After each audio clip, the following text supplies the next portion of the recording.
conservative movement in this country is desperate. Desperate to convince the American people that prosperity, health, and a future doesn't belong to them. Donald Trump has now taken to the world, social media yet again, and he has now threatened to invade and take over New York City if communist socialist Zohran Mamdani is elected. I shit you not. They're now planning invasions. They're now planning takeovers in response to the American people finally being taken care of by their politicians.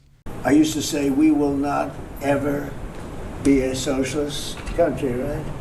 Well, I'll say it again. We're not going to have, if a communist gets elected to run New York, it can never be the same, but we have tremendous power at the White House to run places when we have to. New York City will run properly. We're going to bring New York back. I love New York. You know, I loved New York for a long time. Then we had a bunch of crooked people in there. You have an attorney general who's a total stone cold crook. New York State, Letitia James, a total crook. All they do is want to go after political opponents. They do what's ever expeditious for them. She's the one that took out Cuomo because she wanted to run for governor. And then she ended up getting 1% of the vote. She polled at 1%. She dropped out, went back to Attorney General. You have a lot of crooked things going on in New York. We're going to straighten out New York. Maybe we're going to have to straighten it out from Washington. But when I see a communist who has actually gotten a Democrat, pretty much gotten the Democrat nomination, they also went to that new form of voting, which is a beauty. You go in there in third place, you come out in first. That's that form of voting that they have gone to. You know what I'm talking about. It's not too good. Donald Trump knows all about losing and then trying to force a W. What the fuck is he talking about? So he's trying to make fun of ranked choice voting, but the reality is it's great. It gives you more options. If the person you vote for doesn't win, you can still move on to the next choice. It brings out more people to vote because they realize, oh shit, like it's not just one and done. Like maybe I want to vote for this person. And it also ensures like the person who wins is the person everybody wants to win. It's almost like a tournament in a weird way. Like I think it's good. Trump is very familiar with getting a boot shoved up his ass, losing, and then trying to goddamn conspire and plot and commit crimes to win. So for him to talk about, you're in third place, then you end up in first, you'd be familiar with that, wouldn't you? Trying to make fun of other niggas for losing when Donald Trump lost in one of the worst ways we've ever seen before and tried to commit treason and succeeded in doing so to get his office back illegally. Now, he failed to get his office back, but he succeeded in committing treason against this country. Donald Trump is now threatening to invade New York City if he doesn't get his way.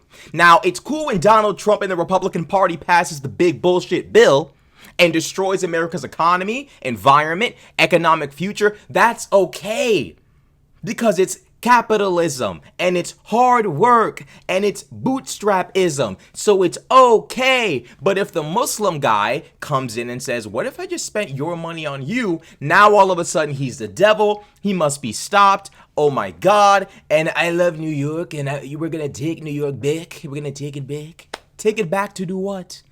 And then he has the audacity to call anyone else a crook. Donald Trump is a crook. Donald Trump is a gang member, felon, thug. It's facts.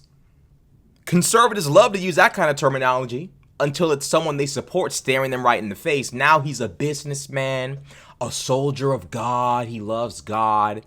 I don't think Trump can spell God.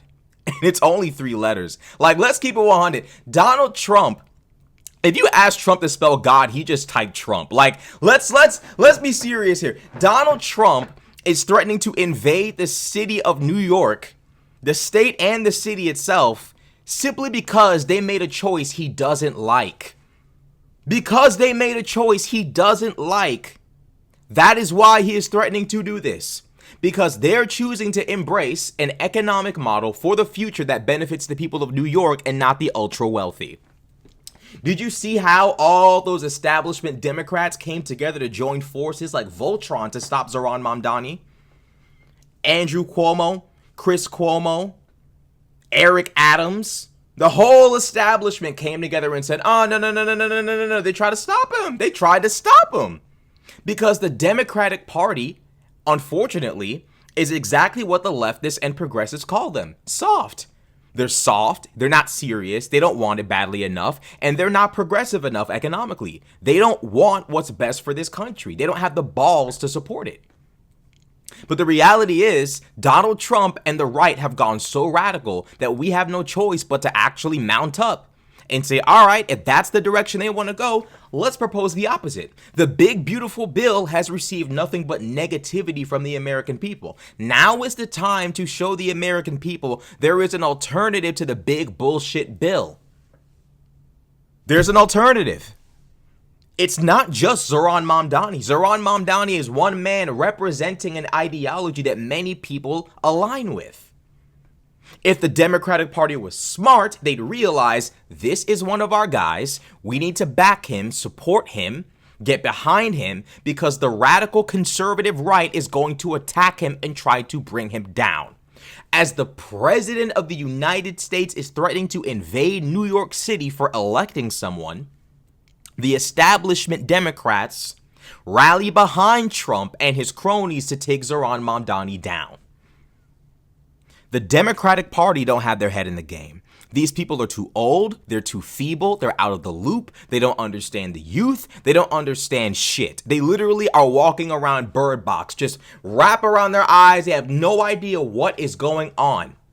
Donald Trump is threatening to invade New York for having the audacity to vote for someone who's willing to take care of the people, and we're not getting an aggressive response from the Democratic Party at all. Donald Trump is proposing this because Donald Trump does not want the American people to see what life could be like if they chose the Democratic Party. Had they chosen Kamala, we could have walked our way, because it's a little bit more difficult to get things done on a federal level. See, the Republican Party cannot allow this to happen on a state level because things can happen much quicker and faster on a state level. If people see what things could be like on a state level, they might start trying to translate that toward the federal. That's the reality of it. They don't want Americans to start voting for Democrats, by and large, left and right. That's why Republicans are obsessed with gerrymandering. They're obsessed with trying to make sure voting is as painful and as monotonous and as boring and as insufferable as humanly possible. That's why they hate the idea of, election day being a holiday. They know that if the American people had the chance to actually vote full and proper, they'd lose. Last thing they need is Zohran Mamdani popping up, showing them how politics is really done, and then the Republican Party is shot. Because the reality is, Donald Trump, and then the Republican Party is cooked. Because the reality is, Donald Trump is not going to be here forever. The reality is, Donald Trump's leadership will expose who he really is deep down eventually. Joe Rogan and them can't outrun this shit forever, especially given the fact that Donald Trump keeps engaging in more and more trade and tariff wars. The American economy, environment, and the fabric of our social order cannot survive this. It cannot. It can't survive this. Donald Trump and them are trying to, just stop the inevitable. You all's policies is going to speed up America toward a much more capitalist socialist society. That's the reality of it. If there was ever a reason to imitate and emulate the Scandinavian countries, Trump is the reason. Talking about he's gonna invade New York City. Yeah, I guess when actually governing isn't an option for you, all you're left with is martial law and invasions and absolute mayhem and corruption. Sounds on brand.